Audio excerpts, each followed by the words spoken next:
Welcome to the Mojo for Musicians podcast from Manny Cabo Media, where we dig deep into today's top strategies to help you take your music career to the next level, along with real, raw, and uplifting conversations with industry professionals that are making moves, making a difference, and making the best versions of themselves to inspire you to do the same. And for all of our Mojo Maniacs out there, don't forget to subscribe to this podcast on your favorite podcast app so you don't miss any future episodes. And if you like what you hear, please be sure to give us a positive review on your favorite listening platform. Support for the Mojo for Musicians podcast comes from Stedman, tools for the studio and beyond, because your voice deserves to be heard. Sennheiser, inspired by music. And Cranium, scientifically designed products for bald, shaved, and buzzed heads. So get your head in the game and own your dome. And now, here's your host, Manny Cabo. 3, 2. All right, welcome back, guys, to another rockin' episode. Season 5, actually. Wow, this season has been on fire with some killer guests. Here on the Mojo for Musicians podcast, a source of inspiration for all my amazing musicians globally.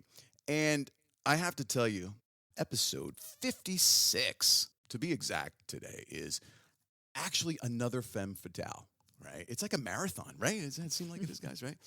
And actually started with Becky Baldwin last week, who shared her journeys with her last tour with Merciful Fate, which is pretty badass. And today is another killer rocker from across the pond who can vocally wail. I got to tell you, she could vocally wail with the best of them. And I love her stage presence as well. And here's the thing, right? I'm going to share something because she is one of those artists. Now, I gather she's not that tall. But when you hear her sing, I mean, nobody's really that tall. I'm 6'2", so everyone's kind of short next to me. But when you hear her sing, it's like, my God, she's got like a little Janice in her. She's got so many influences in that voice. And once you're done listening to the episode, I know you're going to go check her out because she's definitely worth the listen. And she's like wailing and wearing leopard print, which, by the way, that's her quote. I did not say that. You know, that's what she says. So without further delay, let's bring on to the show the amazing talents of Kim Jennett. How are you? Hello. I'm good. How are you? I'm cracking on. I'm sat here with my cup of tea and my leopard print leggings. Of course you are. You're English. What else would you be drinking? Nothing else. I mean, it's not got whiskey in it quite yet, but I have got a bit of a cold at the minute, so I might have to put some whiskey in there to yeah. You know, I was going to ask you, by the way, guys, this interview was supposed to transpire last week, but she was ill. So I said, you know what? I took the liberty of saying, let's give her another week because I definitely want you 100%. But are you feeling better? It's better, but it's not gone 100%. I went off doing some recording this weekend in Oxford. And getting on trains and being out in the cold, I think it's kind of brought it back. So I was feeling a bit better for a couple of days, and it seems to have crept back on in. So, wow.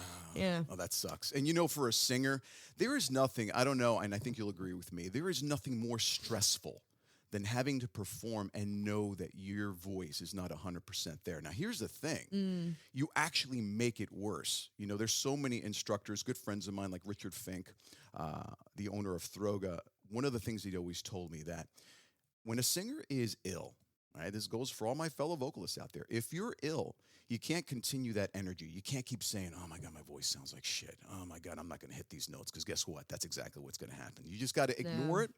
Drink as much room temperature water, keep your vocal cords warm, and just pretend. That's the hard part, right? It's just pretend that you are not sick. And even though that's hard to do, but you'd be surprised, it totally works because what happens is your adrenaline kicks in, and the brain can't differentiate that. So if you tell your brain, I'm good, guess what? Chances are you'll perform. I don't know if you've tried that, but I have to tell you, it really does work. 100% that works. Like, there's so many times where I've got in my head about a note, even when I've not been sick, just like, okay, this note, I can't hit this note, even though I know I can. I can. But when you get in your own head about it, then it's really difficult and you start straining your voice and you think about it too much. But when you just fake it and you go, nah, I am great, I can do this, and you're confident in it, it does really help you hit those notes, especially when you're sick. Which is not recommended to sing at all when you're sick. But let's rewind that, people, because that's one of the things that we forget as singers. I get it, you got to perform, but repeat that. When you are sick, it's not recommended that you sing. Now, I'm going to ask you this. This is off the cuff, though. Have you ever had to perform being sick? Because I know I have multiple times. And how did you deal with it? I know this is wasn't one of those questions, but as luck would have it, this is a very interesting topic, a very important topic for all of our fellow vocalists out there now that we're, discussing it. Yeah, I mean, touring it's tough and you get sick and you can't always have the nutrition that you need to not get sick all the time. And bourbon isn't going to do it every time. It doesn't. I mean, it helps. It does help. I tell you what, the best thing ever is a bit of bourbon, a bit of lemon, a bit of honey and hot water. And that sorts me out every time. It does.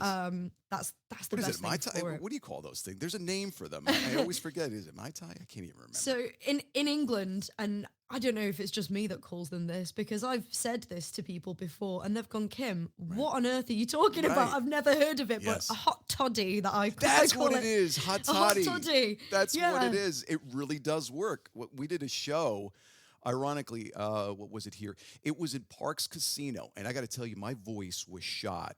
I just got over bronchitis, and you know what that is. You get that phlegm kicking, and you don't know when it's going to come up. Yeah, but I drank a hot toddy. A friend of mine from the other band's like, bro, try this. I'm telling you. I'm like, well, what is it? All I smelled was bourbon. He may, you know what, to be honest with you, he may have gone a little heavy on the bourbon because I do favor the Little Devil's Nectar. But that's fine. Right? Me but too. It does help. Plus, it takes the edge off, right? I'm not condoning it, guys. By all means, I am not condoning drinking because that's the worst thing you could do. But I got to tell you, to take the edge off, especially when you're just about to get into your own head, about to perform, it does help. And the honey and the lemon. So, yeah. Absolutely. It helps before you go to bed. If you have one before you go to sleep, apparently it makes you sweat your cold out. Yeah. Apparently. Don't know if that's true. No, it's true. It really is true. And then if you take a Tylenol, too. Taking a Tylenol does help. Yeah. So, listen. No, go ahead. Were you going to say something else? I didn't want to cut you off. I was just going to say, like, I've had to perform ill a lot, often. Because it's something we just have to deal with as musicians. It's going to happen, isn't it? Sure.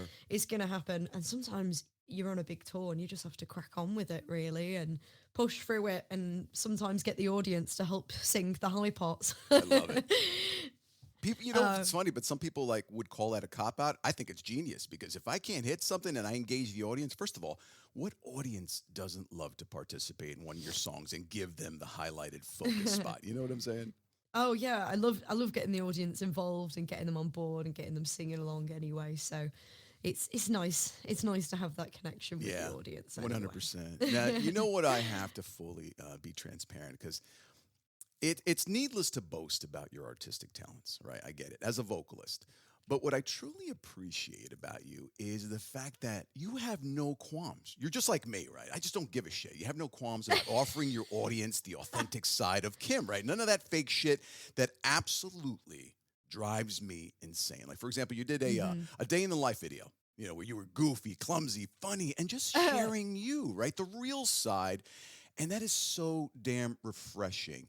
And I truly wish that most artists would embrace that. That's what our followers and our supporters truly connect with. Those personal anecdotes, stories that they can relate to.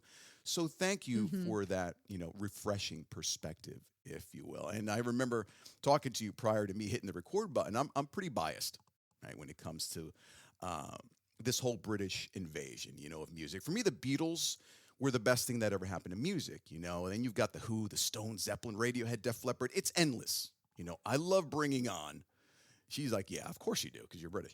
I'm a bit biased. You may be a little biased as well, but that's cool.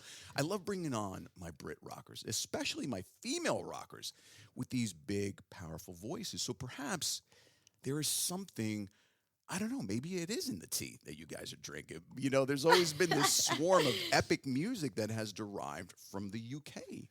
I think it's in the tea. I think it's in the tea. It really is. It's those toddies, man. It has to be in. But so listen, let's talk about your influences, okay, Kim, if that's okay with you, Lee, because it's evident. Yeah.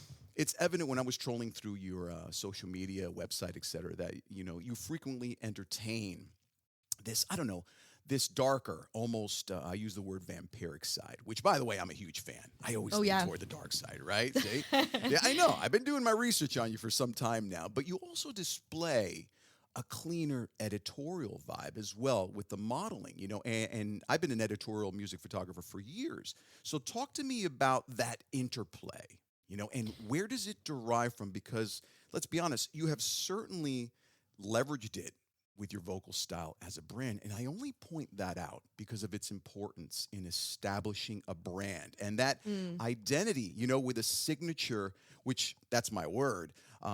You have to be authentic, as I already alluded to before, and it's very refreshing. So talk to me about that.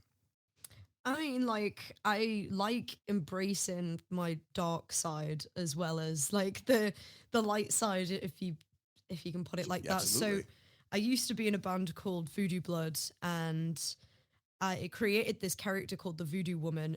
Well, she was like a monster. She was a creature. She wasn't a real person. I used to dress up in these crazy outfits and kind of go wild on stage. So it was kind of about letting out my dark side, so that, I mean, I do music to deal with my mental health. That's what I've always done. It's to deal with my demons and to get through it. That's why I started it, and I continue to do it because I love it. But I write music to deal with. If you don't mind, can I stop you right there? Because you opened something up that, if it's okay, if I can delve into that, because it's very important. Now, you said you do music because it's like you battle your own demons.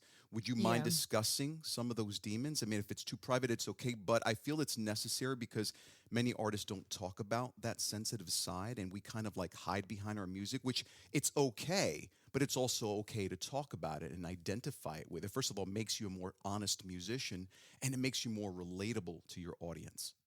Totally. I mean, I think a lot of people in this day and age, especially with social media and things like that, there is a lot more mental health issues out there. There's a lot of people struggling, but then not everyone has a creative outlet. And I think to have that creative outlet is to have a cure for those things. It's a huge really, point. really That's is. such a valid point, yeah. I mean, like, I don't just do music, I do art and things as well. And visually, the way things look is really, really important to me. Like, I love creating the artwork. My parents are artists, so I see a lot of creation visually, and I see music visually. I have, is it synesthesia? Where you kind of see the colors in songs and things like that. Yeah, that's correct. Like, you hear music, but you see shapes. Yeah. So, like, if I listen to a song, I'm kind of going off the topic now anyway, but it's okay. No, it's okay. But you know what? I just had Killa from Killa Custom Wear.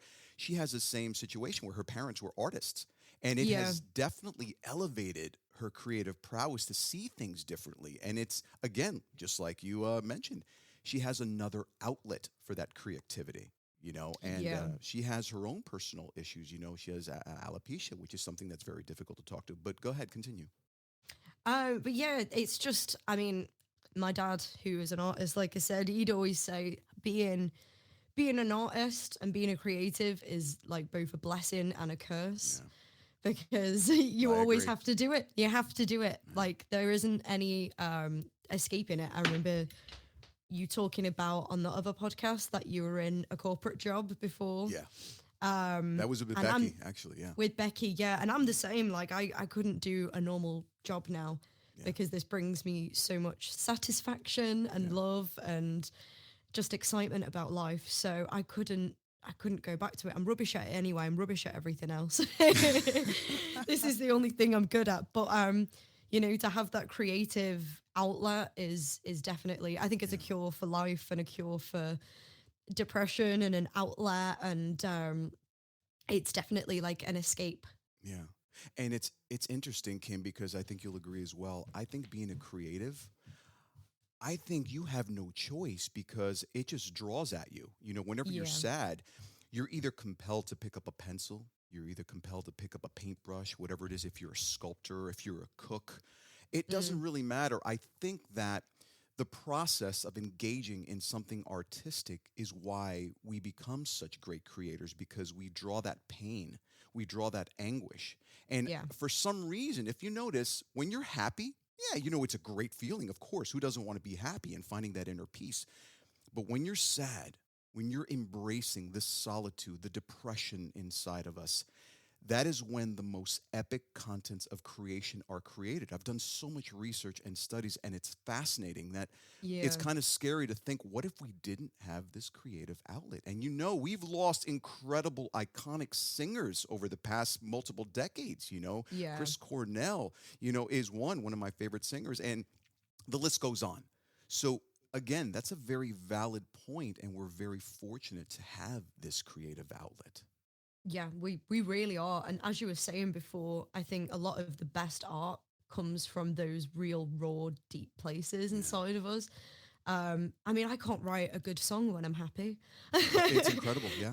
I'm just like, oh, damn it, someone needs to come and break my heart or something. Because, like, there's nothing coming that in. Sounds. I need, like, a boyfriend to break up with me or something so I can write a load of songs again or get that, like, spark for music again. Honestly, if I'm going to be completely honest with you, like, since I broke up with my ex-boyfriend, that's when I got the spark for it again, and kind of thought, you know what, I need to get out there and do my music. I know we're joking about it right now, but it's such a factual statement. It's unbelievable. It works. It does work. Like, when you go through something like that, it gives you so much emotional and creative fuel. That it's kind of like, I mean, I love blues music. I love old school Delta blues. Absolutely. And they're a perfect example of turning a really difficult situation and pain into something beautiful. That's what blues is. It's turning that heartbreak and the awful things that they went through. But you're right, and you know what? It's always the minimalistic approach, because if you notice to that classic sound, you could hear the pain in the voices. You know, you hear it. Like, you're like, wow, I don't really tune into the lyrics at that point. You just listen to the pain. And there are some songs out there that you listen to, you're like, wow, how the hell did they come up with those lyrics? And you only embrace lyrics like that. You only get an influx of lyrics like that if you've embraced this profound feeling and essence of loss or void. Because I know I've experienced it. It's incredible. It really is. I can't write a happy song. It sounds so fluffy and corny. You know? Yeah. I always have said, I think it's a lot more difficult to write a happy song than it is to write a sad song.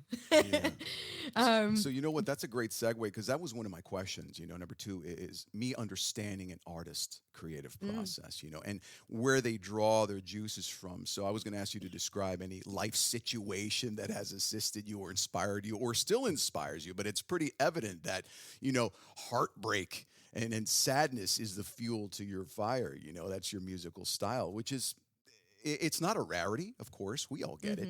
But what other inspirational things have you utilized or implemented in your workflow? Whether it's, you know, your photography, songwriting, or your art itself as a painter.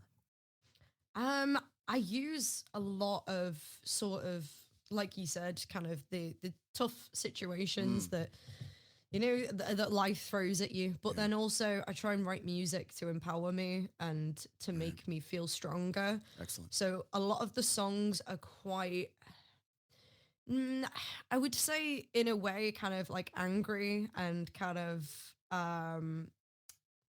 you know, fighting back. It's aggressive, because your voice. It's aggressive, but you could pull it off very, very well. Like I said before, you know, how tall are you? I just have to ask. 4'11". You're 4'11", right? That's with heels. Right? But I got to tell you, when you open up your mouth, I'm like, holy shit, this girl can wail. I mean, I love your covers. You did so many, I couldn't even keep up with one. But there's this one particular cover that you did.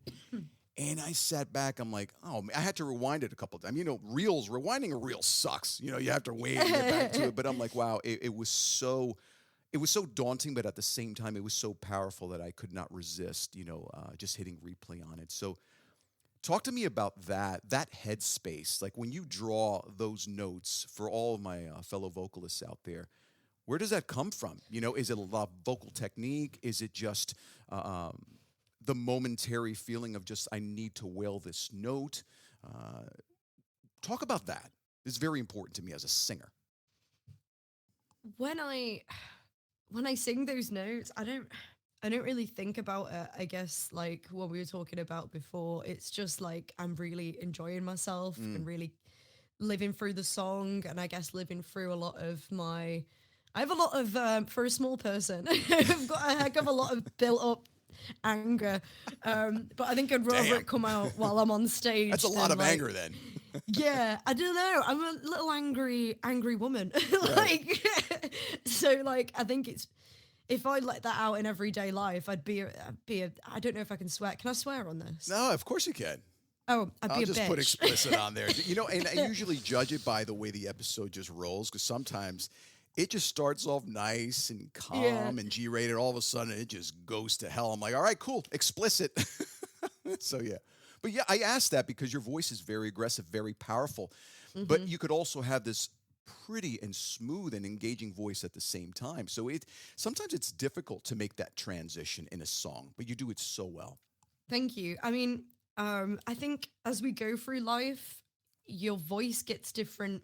It's almost like it gets different scars depending on what you've been through. Yeah. And I think your voice changes over time. Yeah. Like my voice didn't always used to be like this. And then I did a lot of gigging. Like I over gigged and over toured, and I really burnt myself out when I was quite young when I first started doing it.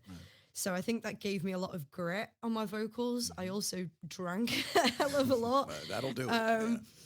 And it kind of, and partied while I was doing it at the same time, which gave my voice a lot of scars, I think. And maybe it's at a sweet spot now. That's why I'm trying to look after myself a little bit more. You know, I work out and I try not to drink too much now. Because I kind of don't want to push it and damage it, because it's in a nice sweet spot where I've got a nice bit of grit on my voice.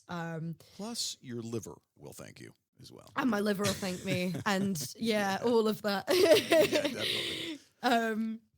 But yeah, it's kind of like these scars and these different things that I've been through kind of manifest in the voice, I think.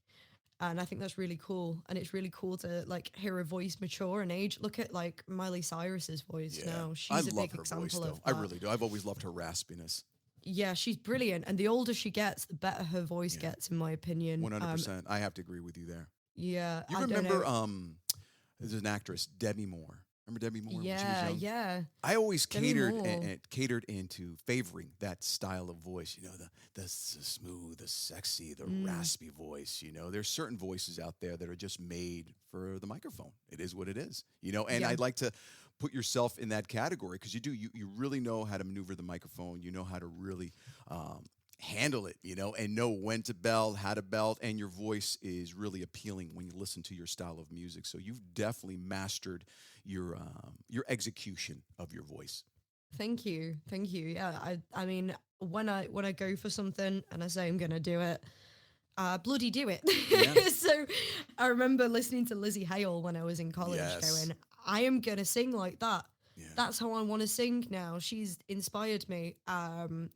And then a couple of years ago, we played Download Festival, and she was backstage, and I was actually too scared to go and speak to her because I love her so much, and I don't usually get like starstruck. Yeah, I get it. But she made me starstruck. But yeah, she was like a big influence on that whole grit thing. She's an influence on all singers, male and female. I don't really care. She's incredible. Yeah, she is. I think she's one of the best singers. Yeah, I would definitely have to say top 5 without a doubt. Yeah. Without a doubt. And it's the clarity of her voice. It's like you said, and you know, there's a huge point to be addressed there. And I learned this from my vocal coach while I was on The Voice, Deborah Bird, who I always mention. I learned so much knowledge from her. And she said, you know, the one thing, Manny, especially you as a rock singer, when you think of a note, when you think of something that you just need to put out there, don't think about it. Just do it. Because the moment you start thinking is the moment that you open up the gateway for doubt. When you just get to that point and you get to that note, you don't hesitate. The moment you hesitate, then you will not be able to execute that note. And I think that comes with time. It comes with practice.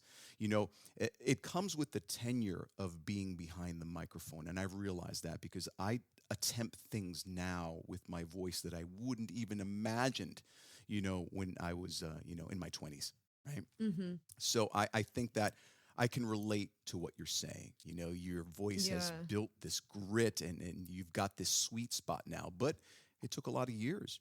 It took a lot of practice. It took a lot of gigging. It took a lot of overstressing your voice, unfortunately, at the expense of that. But, with proper vocal rest, you could definitely manage anything. But you got to take care of your vocal cords, and I know you agree with me on that one. Oh, totally. I mean, you've got to take care of yourself. Touring and gigging is difficult, and it's hard to take care of yourself on the road. It sure is. And you always say to yourself, like, I'm going to do it. I'm going to be good this tour. I'm going to eat well. Mm-hmm. But it's tough. It's tough. You don't know what food is going to be at the venues. You don't know if you're going to be able to work out on the road or how it's going to be. So I think in between the tours and things, it's important to look after yourself and look after your body. You know what I had problems with, Kim? Is sleeping. I couldn't sleep. And when you can't sleep, you just can't function. And it wasn't voluntary. I just developed this sudden case of insomnia for some reason. I guess, we were on a high, right? It's the worst. That's so weird. It might be adrenaline. Exactly. Maybe. We were on a high. We were playing sold out shows every night. You know how that goes. Then you do the meet and greets. That's another hour. And then on the way back to the tour bus, everyone wants to hang out, talk about the night. And it's like, you don't get to sleep until 2 a.m. And then you're driving, and sometimes the bus is all over the place. So so many elements that prevent you from getting that good night slumber. I think getting a good night's sleep is the number one thing as well to looking after your voice. It's like if you don't get a good night's sleep, it's very difficult to sing. So that's a tough situation to be in without being able to sleep. And on tour, the tour bus is going everywhere. Everyone's partying. Everyone's loud. It's it's tough. It's crazy. It's tough, but that's why, like, in between, you just got to make sure that you look after yourself and stay on it. Now, let's talk about you. Party too hard. Well, party too hard. That's part of the process, unfortunately. You can't eliminate that, unfortunately. That's more of a discipline thing. / fortunately, because it's good fun. Yeah, it depends on who you talk to. We're like, what? No, that's an integral part of my life. I wouldn't be able to function if I don't party. Talk to Motley Crue. They'll tell you all of that. They literally wrote a book about it. But let's talk about you. Let's talk about the life of the musician, what it entails. Like, talk to me about what are the things you love? What are the things that you hate? What advice would you give about the music industry as a whole? I mean, it's the best job in the world, and it's also the worst job in the world. Thank you. All right. All right, we can close with that one. No, done. That's it. But it's... I mean, you can go months and months and months and months without there hardly being any work in. Yeah. And then it can all just hit you at once. And then it's like, I've got loads of opportunities that are popping up. So I think it's about in those months where you've got some, the downtime, it's quite difficult and it's easy to get in your own head and be like, I'm not doing anything right now. So, I mustn't be a worthy musician. Right. But like, it's about, like, in those times where you are feeling like that, getting yourself out that headspace, getting up, getting on your computer, recording some songs, getting out there, playing some music, busking, and just keep doing it and creating those opportunities for yourself. Yeah. I got back from America probably about 6 months ago now. I remember that. Yeah, and I was thinking, oh my days, I've not been back in England for so long doing my own music. I need to set everything up again. And I had a bit of a panic, to be honest. I was just like, oh man, I've not got a band. I've not got I don't know anyone here anymore. So I just said to myself, right, I'm just going to do some reels on Instagram. I'm just going to start doing reels just to get my name out there again. Right. Those are the little videos that, like, little covers on Instagram. Of course. And then in a few weeks, I had a band asking me to join them for a tour. Loads of little opportunities just started popping up, and then it started snowballing, really. Now, again, I'm going to stop you right there. You're just touching upon a very important topic that I discuss all the time. And some of the great motivators out there, Damian Keyes and Rick Barker, all these cats are always talking about it, but a lot of artists refuse to do it or fail to do it, which is why they don't succeed. Now, you executed that perfectly because you just mentioned, right? You just got off tour, right? And very synonymous to what I was just trying to explain. Being on tour, playing sold-out shows, right? Playing arenas, and then coming back. Like, where do you go from there? Oh man, right? yeah. And you know exactly what I'm hard. saying. It's a void. And then you start doubting yourself. And then you start saying, oh my God, I've got nothing going on. I'm inconsistent. Then you start doubting your skills, even though you just performed 32 shows in front of a killer crowd, right? But we do that to ourselves. Now, you did something that turned that around. And the reason why I wanted to pause you there is because I want everybody listening in on this episode to realize the importance, the grave reasoning behind the power of executing something. If you take action, right, and stop wallowing in your sadness and in your doubt, because we're never stuck. We are never stuck. The only way that we're stuck is if we choose to be stuck. But you chose to create little reels. And if you notice, when you create one reel, you start creating another reel. And action, I've said this multiple times, and I will keep repeating this until my last podcast episode. Action will always breed inspiration. And when you put in the work, right? I like that a lot. And when you put in the work, right, you put out this energy. And then you get into this stream, this little flow, if you will, right? And then people start noticing, oh my God, it's effortless. Did it really take you that much work to set up a phone and just record a cover? No, but it's doing the work. And if we took a little bit of momentum and moments in time, instead of being sad and depressed, because believe me, like we've alluded to before, we can be depressed. We artists, we're emotional creatures. We know how to be depressed. But we need to be resourceful as well. And that's when creating content, little micro pieces of content, is so crucial. Because just like I was telling Becky, she creates amazing content, great photographs, and people can scout you.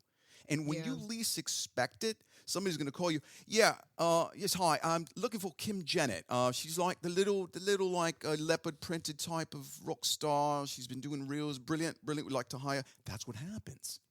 Yeah, I mean, these days, your social media is your portfolio. Yeah. It really is. And that's what people look at first when you send it off for jobs and you send it off to people. And that people are going to look at your Instagram, they're going to look at your Facebook. So it's really important to create a brand. 100%. And it's your engagement. Put stuff out there. Yeah, and get people engaged and get your audience engaged and create content that, is interesting for them, but interesting for you as well. Mm-hmm.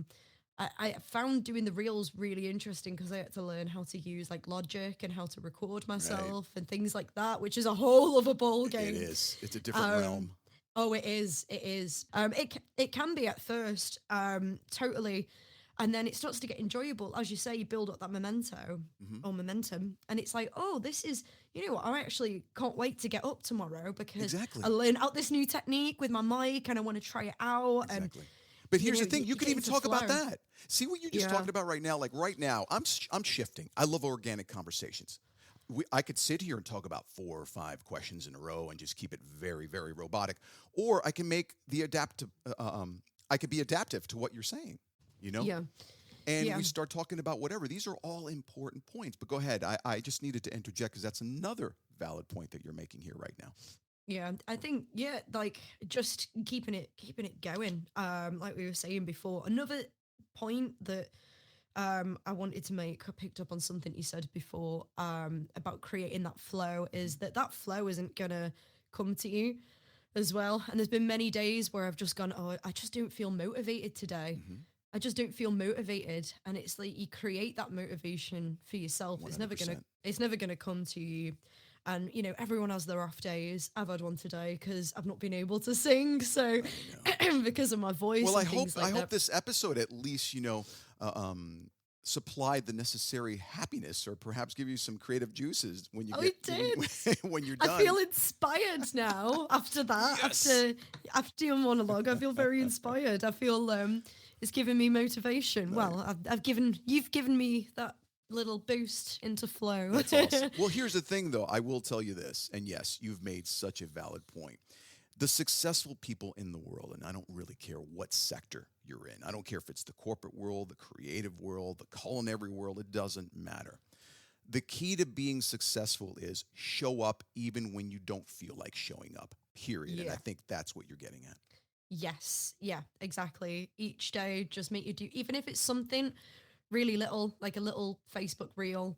Just like, that's what I said to myself when I came back from that tour and I was feeling really down and I started smoking cigarettes again, which is the worst thing. Or vaping, like you show in your videos. Yeah, I know, it's so bad, but it's better than smoking, I think. Right. But, I don't know. I don't do either, but you know what? I'll take your word for it. Not that we're condoning it, right? Let's just say that we're not condoning it. Especially for singers. Not for singers, but I started smoking and I was like, I just sat in my house being like, I feel awful.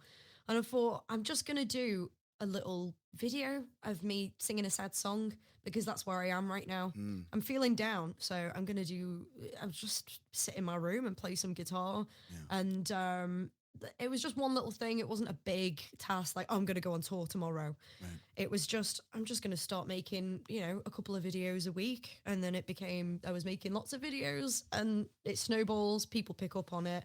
And now, things are really looking up for this year and I've got loads of stuff planned. Good for you.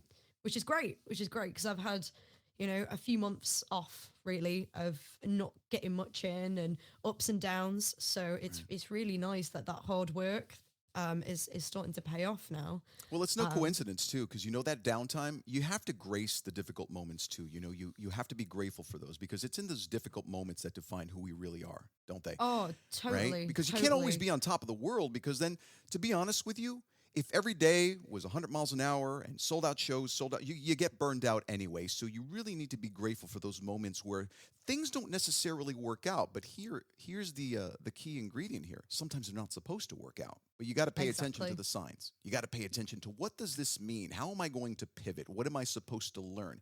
If people were more acutely aware of that instead of focusing on, my life sucks. This didn't work out. I can't believe that. What, do I suck?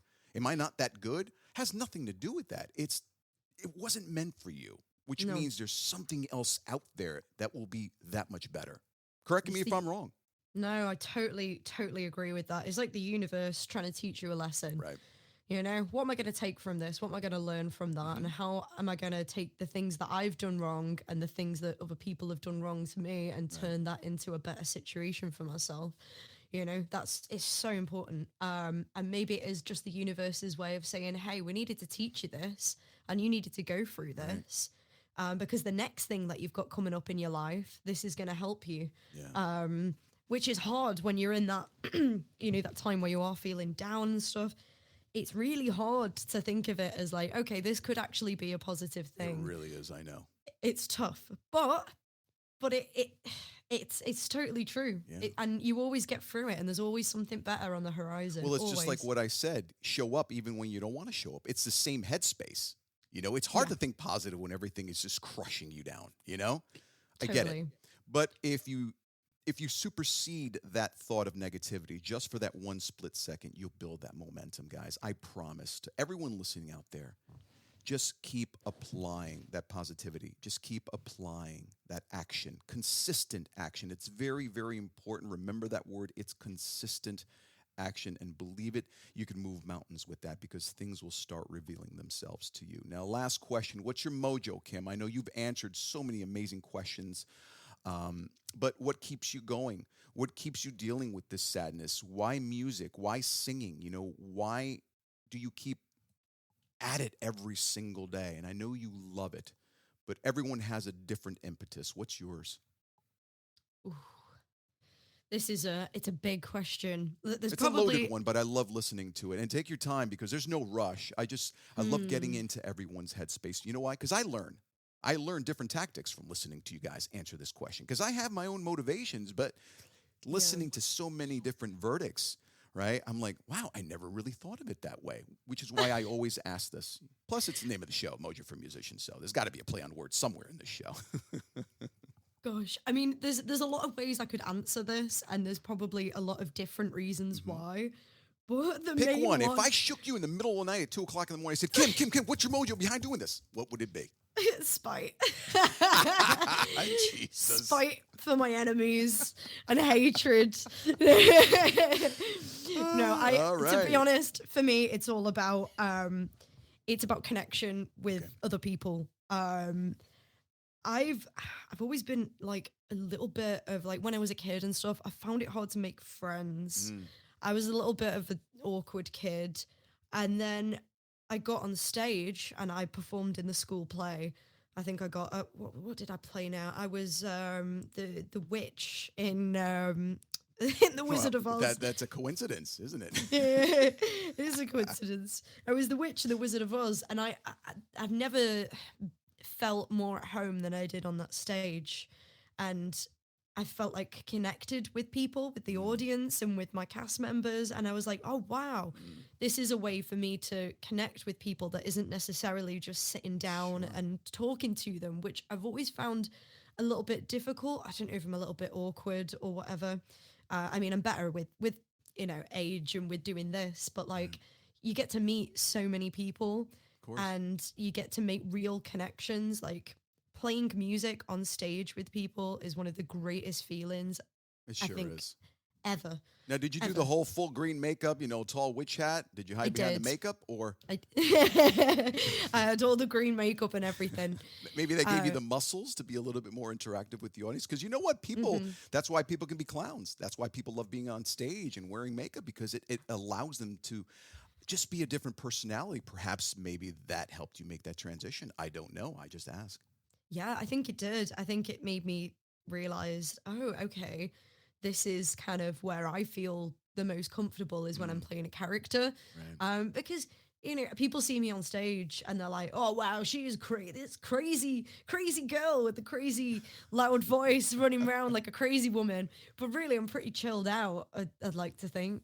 I'm quite chilled out. I'm quite shy. I'd like to phrase it in a different way that highlights you even better. You're just a performer. You're a consummate front woman, right?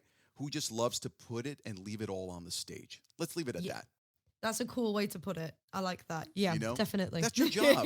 All the egos need to be left on the stage. You crush it. You keep people engaged. When you're off stage, you don't have that responsibility. That's the problem with a lot of artists. They put that unnecessary pressure on themselves. Dude, you're a singer. Do it on stage. When you're behind stage, people should be smart enough, and if they're not, the hell with them, to know that that's a performance. That's my job. I think that's what it is. I think it's about I don't have an ego at all when it comes to this kind of stuff. I'd say I'm quite humble. I'm just like, it is what it is. Like I do what I do. But I think when I see it as I go up and I play a character and it lets me just get all of that out and get all of that emotion out there. And I see it as a character, like stage Kim and this Kim you're talking to are two completely different people. Yeah. Well, look at Beyonce. She talked about the story where she was a totally different character. So I get it. I completely get it. Yes. I love Beyonce for that. I love, is it Sasha Fierce? Yeah. On stage. That's so cool. I love that. And she gets into character. So I played with a band called Revival Black for a little while. And the drummer said to me, Kim, when you're on stage, it's like you're possessed, because I was trying to talk to you and tell you something and you were just in your own world. It's like your eyes rolled back like a shark and he couldn't get my attention. He was like, yeah, he was like, it was so weird. And I was like, yeah, that wasn't Kim. Kim's gone. That was Sasha Fierce. Yeah, it's none of that Illuminati nonsense. This is called loving your performance and being in it, man. In the zone. In the zone. Oh, that's amazing. What a great answer. I appreciate that. Listen, Kim, it's been an honor, a pleasure to have you on here. Is there anything that you would love to promote? Is there anything that you can tell our listeners how to find you? Anything else that you would love our listeners to know about Kim Jennett? Yeah, well, thank you for having me on. It's been lovely. It's been very inspiring. So right now, I'm working really hard on my Patreon, which really, really helps me to keep doing what I do and not get have to get a normal, horrible day job that kills my soul. So I've got my Patreon, which is Kim Jennett Patreon. It's in my Instagram bio. It's in my Facebook bio and all of that. Instagram, Facebook. I've got a song with my band Voodoo Blood. That's on YouTube. And I'm working on live shows. They are in the UK at the minute. But I do have I can't announce it yet, but I do have a Europe tour coming up with the band, but I'm not allowed to say anything yet. That's all good. Non-disclosure is okay on here. As long as you have them, I think that's great news. So that's good enough for me. Yeah. So just keep an eye on my social media. It'll all go up on there. Nice. So you can follow me, Facebook, Instagram, Twitter, just under Kim Jennett. That's where I'm at. So Yeah. Well, thanks so appreciate much it. for sharing that. Yeah, again, it was an amazing, amazing experience having you on the show. Thanks for sharing your journeys, your hatred, your inspiration, and hopefully we'll have you back soon. And I wish you nothing but continued success. Hopefully you get better because I still hear you coughing.